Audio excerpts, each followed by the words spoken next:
that mean? It means that, he's a registered sex offender. And anything that involves his name is people are going to be like, isn't that pedophile guy that got in charge? So you lose credibility. Exactly. So he said, I'll talk to you about it, but you just don't use my name and everything's cool. Come to find out, he really did. People were saying he got an email from Elon Musk asking for advice on how to do this or that.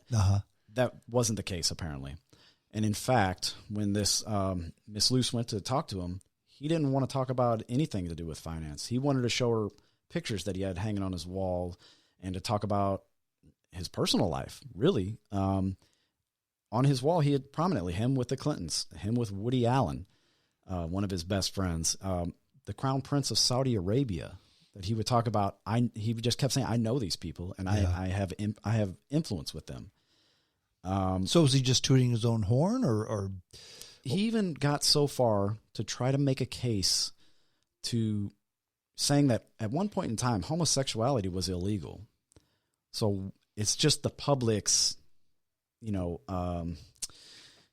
unease with underage girls. So in other words, once upon a time, homosexuality was illegal. Yeah. Now it's not. Same with pedophilia. Exactly. Sometime down the road, it's going to be socially acceptable to diddle little girls and boys. Right. So I am not a pedophile and a pariah of society. Yes. I'm just a trailblazer. Yeah, he's the first. Yeah. Wow. In the game. And so obviously this reporter got creeped out. He had no idea that the difference between pedophilia and homosexuality is between two consenting adults. Yeah, yes. Exactly. And he's saying, well, if this 14-year-old girl consents to having sex with me, what's the difference? Yeah, well, you can't consent when you're 14 because you're a child and you don't know the difference between right and wrong. That's the difference. Right. And his MO to get these young women into his harem, which is basically what it was, his network, he would just have somebody approach them outside of their school, say, hey, you want to go hang out at this big mansion? Largest mansion in Manhattan. Who wouldn't? Right. So they would give them some alcohol, have fun, give them some money, and then they'd be on their way. Nothing would take place. The second time they would come over, they would say, hey, you want to make some more money? I'll give you $1,000 and you just go give this guy a massage. Mm-hmm. Okay. So they would go make $1,000, give Jeffrey Epstein a massage, and he would masturbate. So now the girls are feeling shameful. Now where are you hearing this from? Where are you getting this from? One of the victims. Okay, so one of the victims testified that this is what happened to her. Okay. And this is how she got dragged into this world, because not only was she a victim, she became one of his confidants. One of the people who would go out and find other little girls, get her friends to come. So pimps. Yeah, that's exactly how the drug trade works. The drug dealers will get little kids to do, that's exactly how it works. Wow. And then it becomes, you're involved in this. Next thing you know, you're flying on a Lolita Express and you have all these rich, famous people around, and you feel special, like you're making something out of your life. And it's diabolical. It really is, to say the least. The funniest thing of all of it is Alex Jones was right. About what? About a child pedophile ring, child trafficking ring in our federal government. Now, he's very outlandish. He's wild, loud. If you boil it all down, the story he was trying to get across was true. That there are child sex trafficking rings that happen at the highest level of our governments. That's right. What was the whole thing? Hot Dog Gate or whatever he called it? Pizzagate. Yeah. And I think it was 2017 where he had this big rant about it. Yeah, but it was when the elections were going on. He threw President Obama in the middle of that, and I've never seen President Obama linked to Jeffrey Epstein at all. No, but there was Hillary Clinton's campaign manager, I think, was the one who was in some kind of weird sexual satanic cult thing, but it was kind of like a game. They were just blew it off like, it's no big deal. It's just something we do for fun. Yeah. And if you dig it deep into it, it's really disgusting. And I wouldn't want somebody in government. Well, and see, that's the other thing about, I've been lambasted by people who actually I respect. with the exception of this, that, because I'm a big supporter of Alex Jones. Now, I think he's a clown. I think he's entertaining. He's an entertainer. That's the biggest thing. He's an entertainer. The biggest thing, and I'll use this as a quick example. The biggest reason why I say Alex Jones is an entertainer, because he was hawking some super duper elixir that you drink and it makes you better. Right. Found with ingredients found only in meteors or comets. Ingredient found only in comets and trace amounts in beets. He expects the people to buy this stuff. So he's a huckster. He's a showman. He's an entertainer. And so they ban him from social media because he's not a newsman. He's just an offensive guy who speaks poorly of others and tries to bring himself off as a newsman. Just like Jon Stewart, just like Stephen Colbert, just like Noah, just like Sean Hannity. All the rest of them. All the rest of them, they're the same thing. Right. The exact same thing.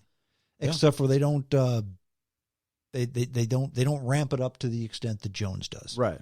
Yeah, like anybody on Fox News who writes a book, they're basically just printing their scripts out that were written for them. Pretty much. And they're just trying to profit off of their face being on Fox News or CNBC or whatever. Yeah. But the threads of truth that are in his tirades, you're like, wow, that I had forgotten about that because Jones went on a big rant for a long time about all these people, the movers and the shakers and the Bilderbergers and the trilateralists and the Illuminati all being linked to these pedophilia rings. Right. And he was right. He was right. Prince Andrew, Bill Clinton, Donald Trump, et al. Linked to this stuff. So with Jeffrey Epstein, if you take a 10,000 foot view of this guy, and you can see his web spread out across the world, and he's at the middle of it. He has his assets that he works. The old saying is, everybody works for someone, right? Sure. Everybody does. He's not doing this on his own. If you look at his mathematics skills and his personal interrelationship skills, government spy agencies look for these people. They can see you in college. They know your grades. They know your scores. They're watching. They're in the military. Let's say that you have a certain test scores that's going to automatically trip an algorithm. They're going to say, keep an eye on this guy. And then they're going to follow your career and see where it happens. At one time, you might get a visit from somebody, give you a card. Hey, give me a call, man. I'm a recruiter. Give me a call. Okay, whatever, and it's going to be some kind of financial firm or some business. Then you're getting out of the military, and you go give them your resume, come in for an interview, and it happens just like that. Jeffrey Epstein was definitely working assets, in my opinion. Jeffrey Epstein was an asset, in my opinion. Now, let me ask you a question. Again, in your opinion, was Jeffrey Epstein the head of the Hydra or one of the tentacles? One of the tentacles. Wow. There's no way. Yeah, he's a pedophile. There's no way a pedophile would be in charge of all that. I think that he had a certain set of skills that could be taken advantage of and used. So that shows that he was an asset. He was a tentacle. Now, so did he overlive his usefulness, in your opinion? Absolutely. His expiration date had come up, and that's it. And you cut that tentacle off, and another one's going to grow in its place. So this isn't over with. It's not over with. It's not going to stop. Well, some say this has gone on forever. In the Roman days, you had Caligula. Yes. It just, men throughout history have always wanted two things: sex and money, and sex. Not necessarily in any specific order, but those are the two biggest drivers for anyone doing anything. Some people can be gotten with alcohol. Some can be gotten with cocaine or sure. But one thing that is for sure guaranteed: sex and money. Sex and money, always has been that way. No exception. And I would say sex would even be number one over money. I think that a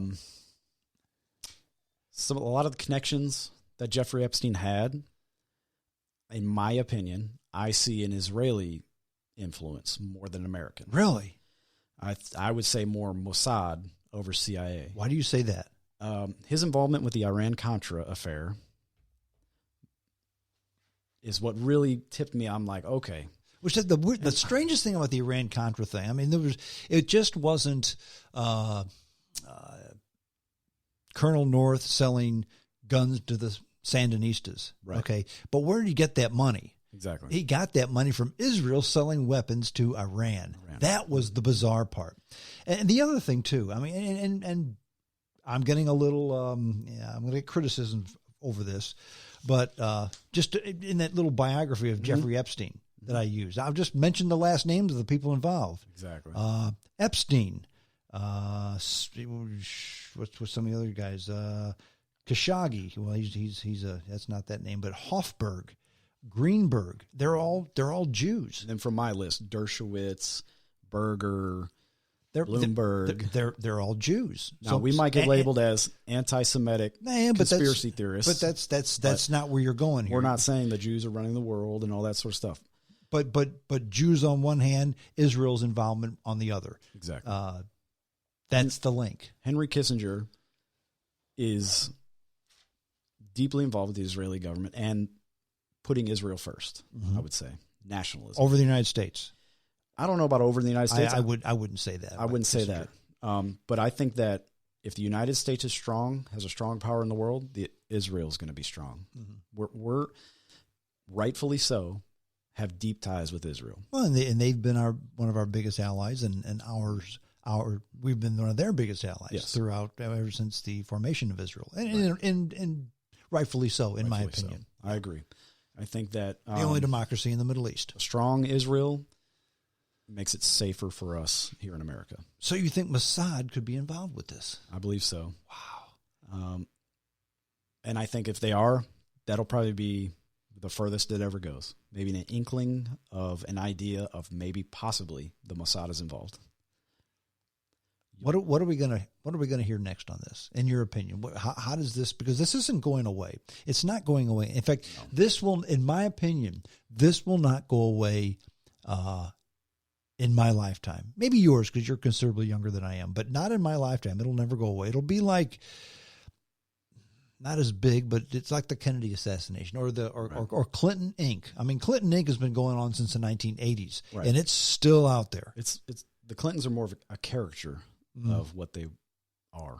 Yeah, and I think the Clintons are done now. Yeah, only because of the they talk about the whole Donald Trump impeachment hearings because why? Look at this.